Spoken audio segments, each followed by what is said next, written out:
Երբ Վիտալի Բալասանյանը խոսեց իր սրտի ուզածի մասին, այն է, որ դե լավ ինչ սուվերենություն, ինչ բան։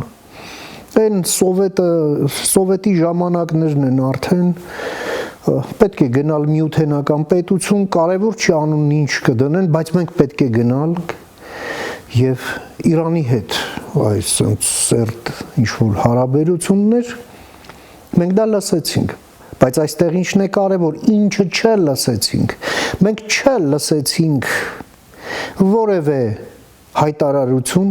որը կֆիքսեր ինչ-որ դիստանցիա այդ հայտարարությունից այն ուժերի կողմից, ովքեր իրենց այսօր փորձում են կոչել ընդդիմադիր, մինչդեռ նրանք Հայաստանի թշնամիներն են ուղղակի։ Այո, նրանք լռեցին, բազմանշանակ լռեցին։ Եվ հիմա ինչ-որ խունջիկ-մունջիկ լինելով փորձում են քողարկել իրենց այդ նույն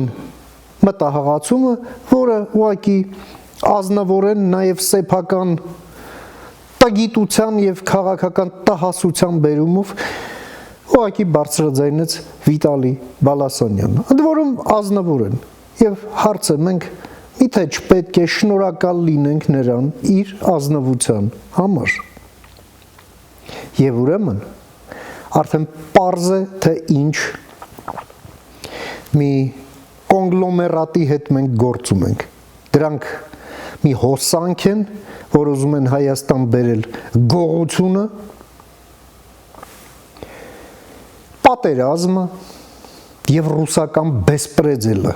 ռուսական ստրկությունը վերադարձնել Հայաստան,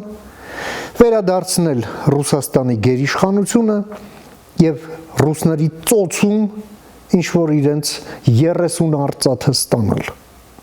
Ահա թե ինչ է նրանց ուզածը։ Նրանց պետք է ուղղակի խաղից դուրս տանել։